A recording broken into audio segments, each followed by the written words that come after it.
Parla in amore oramai fornuto, fa male il cuore e te leva salute. Pensarci ogni momento poi non porta a niente, si soffre inutilmente e non si risolve niente.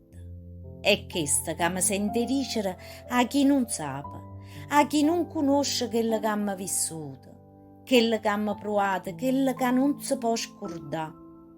Cercammo di vita per mezzo come se fossimo due estranei, due anime che non si sono mai incontrate, due cuori che non si hanno mai sfiorate.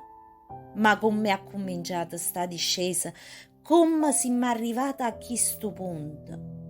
Non mi lascia patire, maronna mia, allontanami chi li ricorda. Fammi scordare e notte chi ne passione, faccia tua pace a questo cuore. E dà soddisfazione pure a questa gente che in questa storia non ci trase niente. Loro sono soltanto spettatori, ma pure testimoni e chi lo grande amore.